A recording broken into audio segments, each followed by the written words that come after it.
if the church itself is not able to provide leadership in this area, how can we expect the secular culture to be better than the church itself?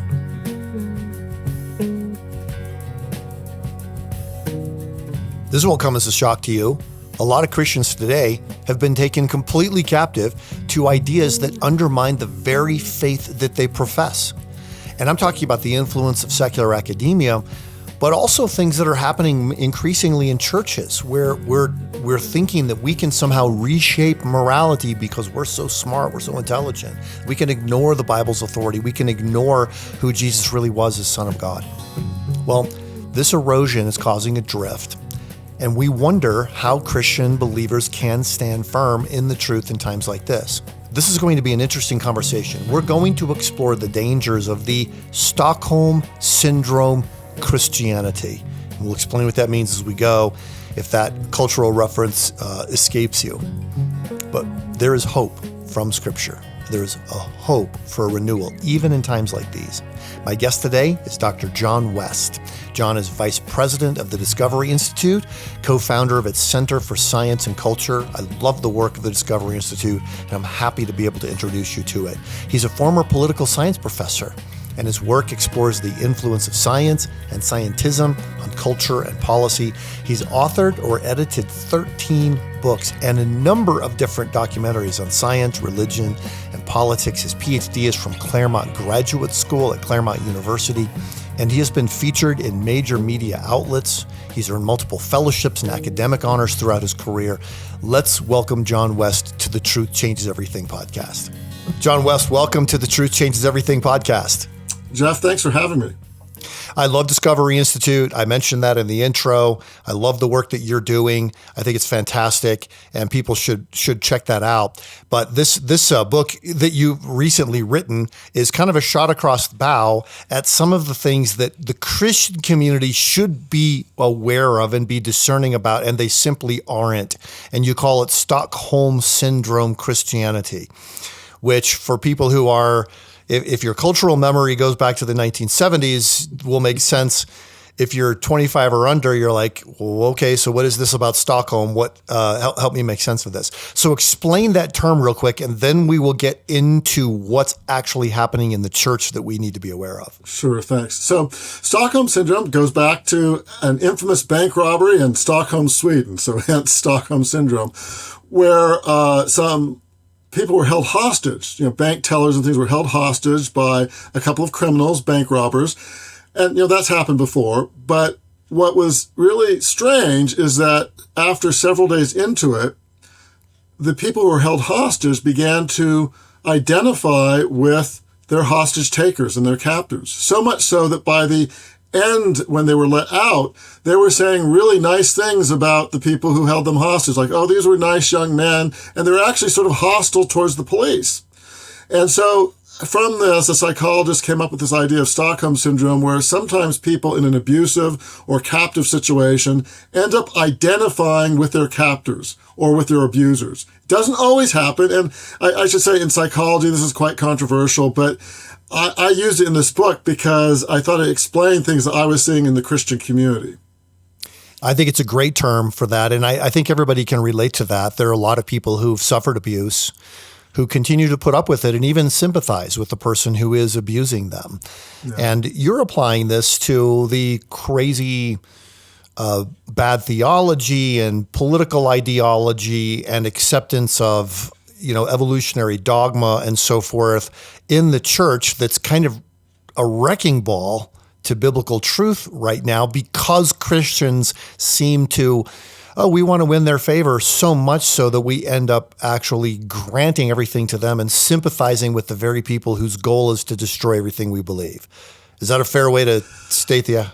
I think it is. And, what was really one of the things driving me that I really felt compelled to write this book is, I was a Christian college professor for about 12 years. I work at Discovery Institute, where I deal with a lot of Christian leaders at various levels. And I began to see just how many in the leadership class among Christians in government, in the media, were looking a whole lot like, these are sincere Christians. So I'm not talking about people who just reject the faith, but who believe Jesus is their Savior. So they're sincere Christians.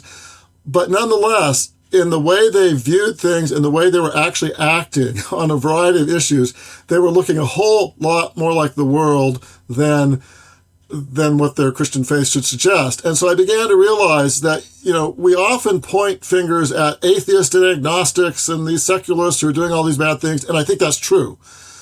But I began to realize that we sort of need to get our own house in order, because if the church itself is not able to provide leadership in this area, how can we expect the secular culture to be better than the church itself? And so that really was an eye-opening sort of idea, that hit me, that I really need to do something to focus on. So the church itself has to, in a way, clean its own house, get its own house in order before it can be an effective witness in the world. And too often, we're called to be salt and light and sort of missionaries of the world about the truth of Christ and God's truth. But too many people in leadership positions who are sincere Christians are basically, they're becoming missionaries from the world to the church. Wow. That's a terrifying thought. I'm glad you're writing on this. Other people are addressing this as well. And it's creating conflict, honestly. And it's upsetting to think that people that we wish we could just get along with might actually be holding bad ideas. But the surveys are showing us that there's an increasing number of people who reject Jesus's divinity. They reject the authority of Scripture. Mm-hmm. They'll still go to church. They'll still raise their hands during worship time, but they don't believe a word of it when it comes to what they actually hold to be true. So how should everyday believers sort of process and break this trend down to understand it?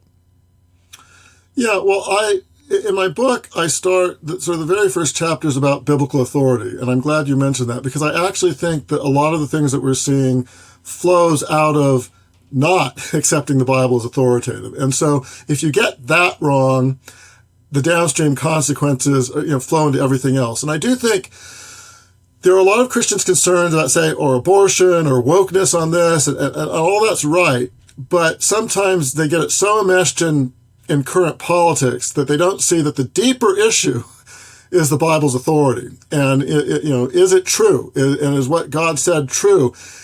And if you get off there, then everything gets off. And so I do think that one of the things that people need to be looking at is what their own view of the Bible is.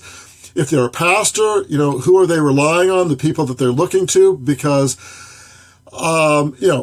my book got controversial because I decided I had to name names, and it was just because if you just talk in glittering generalities, people can't see it. And in the biblical authority, there are some really big people. I mean, Pastor Andy Stanley out of Georgia, who trained, I was a Presbyterian elder for many years, and even though he's Baptist, we read some of his books to try to train us. So he trains thousands of pastors, and he wrote an entire book basically about how Christians should junk the Old Testament. And actually, he actually advocates that we re-edit the Bible that we have to move the Old Testament to the back of the bus so that you don't, and then he just attributes every bad thing any Christian has done because they rely on the Old Testament. And I'm not just talking about that how Christ fulfilled the Old Testament. Of course, Christians have always believed that.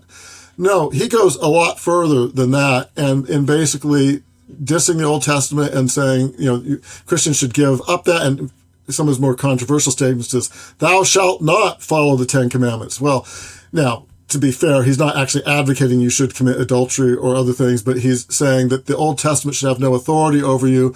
And that's just not true. I mean, that actually, in the historic Christianity, the Old Testament is God's word just as much as the New Testament, and they actually fit together very well. But when you have a leading evangelical pastor preaching that sort of disrespect, and then here's someone else. I just debated a few weeks ago, a guy named Mike Licona, who, and this got me in a lot of controversy to talk about him, but I think we need to talk about him. So he's a biblical studies scholar at Houston Christian University, and he's done some good work defending the resurrection, but his approach to the New Testament and the accuracy thereof is pretty much old-line theological liberalism, sort of dressed up, and what am I saying? He actually argues that the Gospels are like, and this is his analogy, like Hollywood movies that were inspired loosely by true events, but where the script writers basically invents all sorts of stuff to make their point. So he thinks that the gospel writers felt free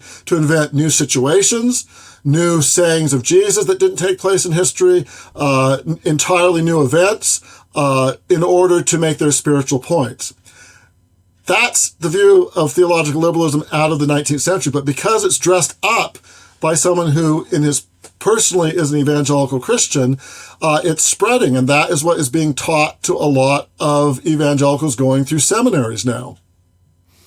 Yeah, John, thank you for doing that. I know it's very controversial to name names, and the people you've mentioned are people I know. And so I've started to read their materials because I thought these criticisms can't be true. I mean, they can't be accurate. So I read Andy Stanley's book, and the term he uses is uncouple. We should uncouple the New Testament from the Old Testament. He literally says that, as if the New Testament makes any sense at all without the Old Testament. So so these are big things that are happening. Let me ask you this question, because I wonder if in your research you came across this. Last week I went back and reread Walter Rauschenbusch's book, Christianity and the Social Crisis. 1907, essentially in a very, it is only clear toward the end of the book, but he advocates socialism. Yeah. Openly, clearly, full stop, advocates socialism. And he does it because at the beginning of the book, he doesn't start with he only starts in the Old Testament with the prophets. And this is what the prophets said about the rich. So we should, the rich are evil. And then this is what Jesus was a prophet, and Jesus was fulfilling the prophetic tradition. And Jesus said that the rich people are evil. And so therefore rich people are evil. And then he goes on through that's, essentially the first two chapters of the book. And I'm not using hyperbole. He actually is quite clear about where he goes with this. But as you read, you realize he doesn't believe that Jesus is divine. Yeah. He does not even believe that Jesus is God. He only sees Jesus kind of as a social revolutionary of sorts. That's got to be poison in the church today if that kind of what's called a social gospel message is communicating that.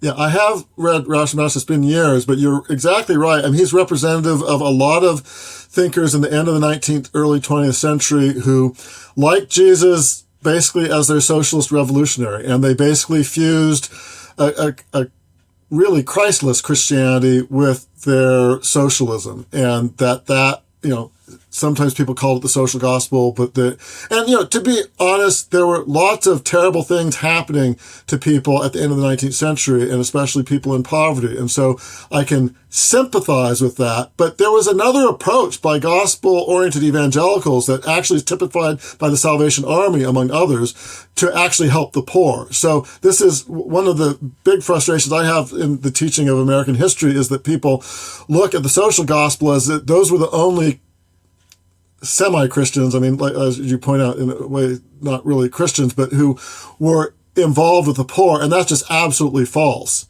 And they write out all of the workers that were in the slums helping people who believed in the gospel. Like I said, the best example today of that would be historically the Salvation Army, but there were many more, and there are many more today. And so sometimes the secular left, they like to co-opt that if you're an actual evangelical Christian, you didn't care for the poor. That has been false for all of our history, and it certainly is false today. But you're right about Rauschenbusch. Yeah. Yeah, and I wouldn't say that there was nothing I can learn from what he said. Sure. Certainly, if it was in 1907, what was in his cultural memory, having been born, I guess he was born in the 1840s. So in his cultural memory would be, factories where children were sent to work and got their fingers chopped off and no one took care of them and things like that.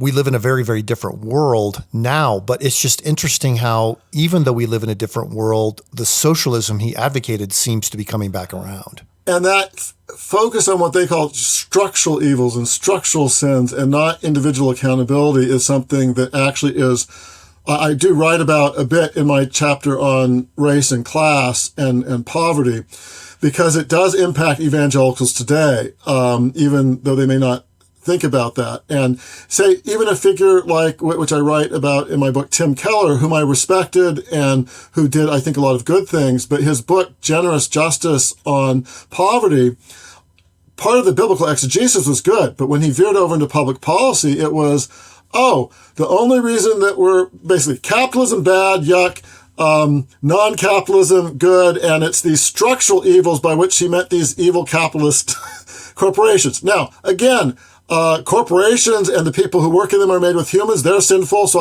I'm not doubting or claiming that is wrong, but it's really, this is so harmful. I mean, I don't know how to get this.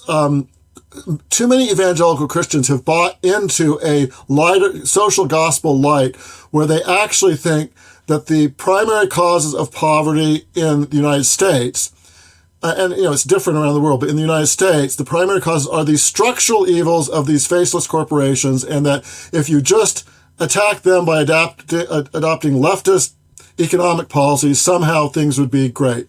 You get rid of homelessness, and that is just so far from the truth. I mean, if we look now, and many of these same people, by the way, will say, Christians are too preoccupied with the gospel teaching on sex. Why? The Bible says a lot more about poverty, so let's not talk about sex. That's controversial. Let's talk about poverty. And they don't understand that what happens in the bedroom doesn't stay there, and that in the United States, at least, the most important trigger of long-term intergenerational poverty is family breakdown. And so these same people who say they're so interested in poverty, sincerely, I guess, but when they see the biblical teaching on family and sexuality, they're virtually guaranteeing what we have today. And then you have many of these, some places I talk about in my book they sell themselves as Christian ministries, but there's really nothing distinctively Christian about them because they're not actually trying to reach people's deepest needs. And I tell this story in my book. It was eye-opening for me, of a homeless ministry in Seattle run by a minister, and I happened to be at a church where he would come to raise money, and when he was there, he would wear a clerical collar, even though he was Protestant, to emphasize that it was a Christian ministry. But when I invited him to my state and local politics class to talk about, what do they actually do? Well, basically all they did was they would try to arrange temporary shelter for people, and that's a good thing. Don't get me wrong. But that's not the solution to homelessness. Homelessness I can tell you, going to work and living in the Seattle area, homelessness in America right now is not primarily a shelter issue or an economic issue. It's a family breakdown and a substance abuse and mental illness issue. Mm-hmm. And it turned out that this Christian ministry not only didn't try to find out, why was someone homeless so that they could try to steer them to help, they wouldn't even offer Bible studies or spiritual counseling. They wouldn't point them to Jesus. And in fact, he mocked other ministries that did that. And he basically had imbibed this secular materialist idea that our poverty and everything that's wrong about it is from these faceless material forces that we have no control over. Our choices mean nothing, and we're just cogs in the machine. And so the solution to that is just throw material resources at it. But we know as Christians that our deepest need is for God, and that the various forms of brokenness all ultimately come from our brokenness with God. And historically, evangelicals have understood that, and that's why genuinely evangelical outreaches in poverty and things tend to be very empowering and change people's lives, because God changes people's lives. Yes. But these watered down versions that were being, in this case, a ministry being sold to the church as a Christian ministry that was not distinctively Christian in any way, shape, or form, but was adopting the underlying principles of materialism. Again, Houston, we have a problem. If this is what, people are supporting through their churches, you're actually contributing to the problem, not the solution. Yeah, let me, I'm going to back up a little bit. I'm thinking of the people who are watching or listening thinking, okay, when you use the word materialism, what does that mean? Because most people think, materialism means you like having lots of things. But the way you're using the term, and this is something that's distinctive about Discovery Institute, everybody's wondered, why do you guys do intelligent design stuff and free market economic stuff? I don't understand the connection, but the connection is, you're proclaiming there is the existence of a world other than just the physical world. Yeah. And materialism or physicalism says only the material or the physical world exists. And from that perspective, the socialists are probably right. If only the material world exists, there is only so much to go around. And if there's only so much to go around and one person has more, it's because they stole it. There's no other possible explanation if only the material world exists. But that is kind of the Enlightenment perspective. Ignore the fact that God exists. Ignore even the reality of ideas or innovation or inspiration or information, which is the term you guys use at the Discovery Institute.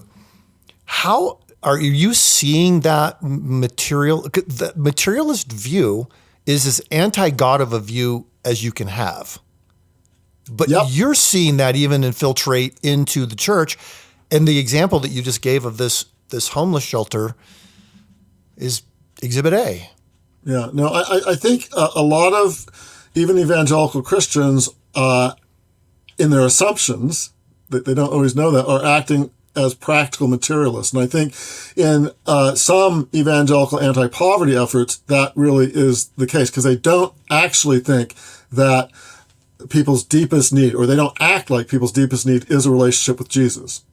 And again, there are many that are now. So, but I'm just saying that there are some really big ones that they don't act like that. And so I think, and there is a connection between, as I think you've sort of made clear, between the materialist idea that it's more things, and this idea that ultimately we're just matter in motion and there's nothing else, because if there is nothing else, then the only thing that could save us is more things. And the only thing that could determine whether we do, various actions is whether we have enough things. And so there is a connection there. And I do think that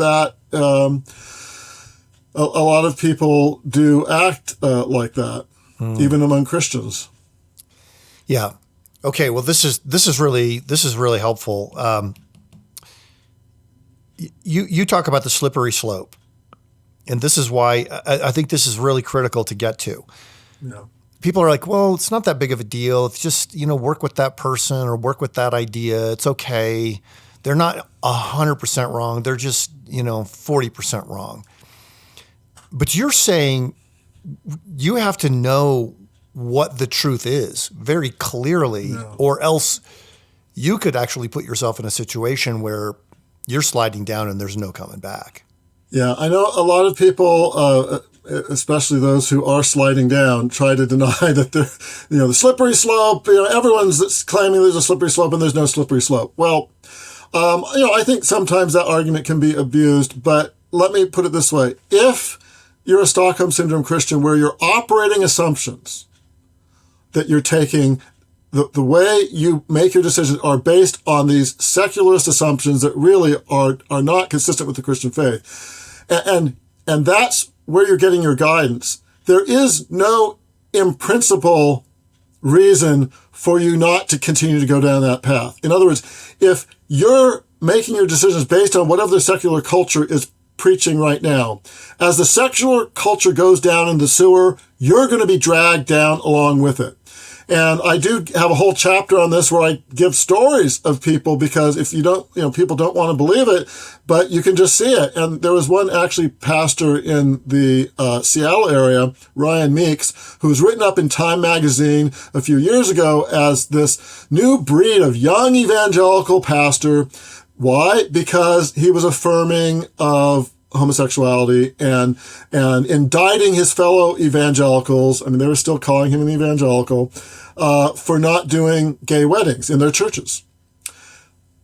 Well, but if you look up where Ryan Meeks is today, that church, by the way, has now gone out of existence. And I actually think that's a good thing, because by the end, a few years after what Time magazine talked about, they weren't even preaching Jesus at all. They weren't even pretending. They were basically saying that their philosophy of life was Mr. Rogers, that you should be nice to each other, and that they were trying to seek various ways. And they weren't even really a Christian church, even in their own self-description. And by then he had left. And now you find him in Oregon. Last time I checked, he has a website with his wife where they help people on their psychedelic journeys. using hallucinogenic drugs. And he's he's not a Christian anymore. And people don't realize, and again, this was not an outlier. This was a megachurch pastor evangelical. Yeah. And then there are lots of, in the evolution sphere, one of the most tragic examples was a professor at Calvin College in Howard Van Til, who was an early sparring partner against Phil Johnson, others, Christians who thought there's evidence of intelligent design in nature. And he was arguing that, well, God, his view was, well, God did everything right at the beginning, and then sort of you didn't need any more of God's attention after that. And okay, I don't think that's really a good theological view, but at least, he was arguing within Christianity. But if you looked in his trajectory as his life went on, where it got further and further away from Christianity, so much so that by the time he retired from Calvin College a few years ago, he was now calling himself a free thinker, not even a Christian. And then, sadly, he died just a year or two ago. By the time he died, like the year before, he published an article where he basically said he was a materialist. He said that, this idea that there's anything behind the material universe, like a God or something is not true. And so he went fully from a Christian who started to make missteps to a materialist. And it's very sad because now he's dead. And well, now maybe he knows the truth, but it's going to be a frightening truth. A very sad realization. And it's striking to me that the college that you're referring to is one formed in a Christian Reformed tradition. Yeah. And, but yet for years, students in his classes were being led down this path that he himself was traveling. There's never a time where you can say, well, I'll just sit back and I don't have to think because this professor is so trustworthy. They're going to do all my thinking for me. There's never really a time where you can just forfeit discernment and do that. And what I said about individuals applies to institutions. And so let's take Calvin, or the institution where I was a professor at for 12 years, Seattle Pacific University. So at Calvin, they started by tolerating Howard Van Til. Now they're saying, well, they have an official statement on marriage that they're not going to rescind, they say, but the board has officially decided that you can be a faculty member and reject biblical marriage and still be a faculty member there in good standing. So you're no longer just learning about, say, the evolution debate in a way that may not be consistent with the Christian faith. You're now learning from professors who may be arguing against that marriage is between a man and a woman. And that, as an institution, we still have a statement of faith, but basically we're not going to enforce it. And the faculty there who are actually, will tolerate and allow and embrace faculty who don't agree with it. Now, I'll tell you where that ends up, because at Seattle Pacific University, which comes from the Free Methodist tradition, not United Methodist, Free Methodist, which is still an evangelical Christian denomination, they started down that same pathway. And after I left, first it was, we're not going to enforce any idea of biblical inerrancy or biblical infallibility because we can still believe it's true, but not really. And so that while I was there, that was the argument that they were having, or it wasn't an argument because they just decided they weren't going to enforce standards of biblical authority.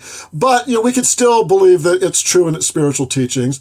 But then you start to allow more and more. And what happened within a decade of after I left, just a few years ago, Seattle Pacific University, and I tell this in the book, made national headlines, but not for a good reason. For the reason that they had a vote of 70% of the faculty and a similar vote on the staff upset at the board because they wouldn't repeal their official statement on marriage. When you have 70% of an evangelical Christian school of the faculty denying biblical marriage, how can you have that? Well, the reality is you no longer really have a Christian university. Right. If you have 70% of the faculty, and that's what happens, and I actually talk in some detail about how that happened at an institutional level, because a lot of the people who enable this, it's not the woke faculty or woke administrators. Yes, they do that. but it was Bible-believing board members, in some cases involved in very conservative parachurch ministries, very devout, who oversaw this. Yeah. And I think, and that's, and largely, at some point we'll probably get to this, my book is partly a critique, but the main reason I wrote this book is because I wanted to offer solutions and constructive things that people can do, because what I just said is both distressing, but it also is empowering. When you realize that at many of these Christian institutions that are sliding, in often cases, sometimes they have biblically believing board members, but who don't have backbone or who aren't discerning enough to exercise the authority. They're bamboozled by their staff who says, well, you're not an expert on this, so just trust us. Because, believe me, that's a standard operating procedure. If you're a faculty member and you have a more theologically conservative board member, you'll say, oh, I understand you believe that, but it's more complicated and we're the experts on it, so just trust us. And if you hear that as a board member, if anyone's listening here who's a board member of a Christian institution, and you know you're not an expert, and the people that you're overseeing and supposed to be holding accountable are holding that over you, do not buy into that. If you're a board member, you are appointed in order to defend the mission of your institution. Exactly. And there are ways to do that, and don't give in to the capture of your institution by people who basically say, oh, just pay attention to fundraising and don't care about what else is happening. Because there's a lot that biblically faithful people, if they have courage and discernment, can do. And maybe you're not a board member, but maybe it's you just write a check to, say, a Christian university that you graduated from and you have warm, fuzzy feelings toward, but you know that, well, it's sort of gone down an unproductive path, but you're still writing that check every year because you get maybe a phone call from a current student. They're saying, oh, we need money. And, well, I would say most Christian universities don't have huge endowments. Some like Wheaton do, but most don't. So they rely on their annual donors and the tuition. And if you have tremendous power there, God has given you much, don't write the check or say, I'm not going to write the check because here are the people I'm hearing that you are inviting to chapel and here's what's happening. So if you get your act together, I'll be happy to do it, but otherwise I won't. That's right. And so even, you may not think you're a world changer, but God gives each of us talents, time, resources, and he just asks that we be faithful with that. And I think that that's one of the principles I talk about in the book, about how you can do that, of just take inventory of the resources and things that you have that you're already doing and make sure that it's being constructive. Man, John, this is such great advice. And I would add a warning to people. If you are giving your resources to an organization that is undermining everything that you believe, that is no different than giving $100 to a crack dealer and saying, why don't you go give the crack to these 5 people who are out here on the street? It is, and especially I think when we think about religious liberty issues, and I know you guys face this in Washington State like we do here in Colorado. With our team here at Summit Ministries, we have a statement of faith. We also have a statement of convictions. You are not going to work here or teach here unless you agree to these 5 core convictions about God, life, marriage, and so forth. And we told our team, if we are ever accused of holding to these convictions, we want our fingerprints to be all over it. You are never safer by compromising. You're always safer by sticking with what you believe. And what we're finding in our state is the judges who are looking at these cases saying, one of their first questions is, do you people actually believe this? Because if we can find a few instances of where, you don't actually believe it, you say you believe this, but you employ instructors that teach this, then you're a fraud. You're hypocrites. And you have no standing before the law. So, yeah, board members, elders, we've got to be much more thoughtful about this. I'm so glad that you raised that, because you're right. The often what people want to do is run and hide. And so, I've been an elder in churches, and I've also at Seattle Pacific, there was some debate about when they sort of watered down their statement of faith while I was a faculty member, and I was one of the few people who tried to sort of push against that. But the impression is, if we just water it down, we'll be less offensive and we'll be safer. Well, first of all, you shouldn't be doing that for that reason, because you should be standing for truth. But as you point out, it's not safer. The actual case law is exactly right. There are cases where Christian schools that were nominally Christian schools, and then suddenly they faced something that was beyond the pale for them, and then they tried to enforce it. The courts said, well, basically you've already given up. You really didn't believe that. Whereas if you're a Christian school or Christian organization where it is not just in the statement of faith, but that's how you govern and you show that, then that is a much stronger legal position than those who have tried to hide their actual statements of belief and convictions on a variety of things. And so I'm so glad you raised that, because that is one of the common misapprehensions of people leading some of these organizations, that they will be safer if they hide what their private convictions are. You're not, actually. Yeah, that's right. Well, the author is John West. The book is called Stockholm Syndrome Christianity. And I know based on this particular talk, you'd be like, that's just an extended rant against Christians who are liberal. But what you do in the book, which I think is so great, is you show, the actual transforming power is in embracing the truth of Scripture, embracing the truth of the gospel. So it's really, at the end of the day, a warning, but it's also a book of hope. Yeah, there are multiple chapters on what you can do. There's one chapter with like 24 things you can do. There's one chapter about all the different marks of wisdom to help you see through things. And then other things, where do you get your information from? Which is, a lot of people don't realize that they're being shaped by everything around them. They may be a devout Christian, but if you're imbibing from the same secular sources as everyone else, then garbage in, garbage out. And so I wanted this book to be an empowering book. And so if you're distraught, you can read the book, but it's not to make you distraught. It's actually to show what good things that God has for you that you can do that will make a difference, and that God ultimately is sovereign.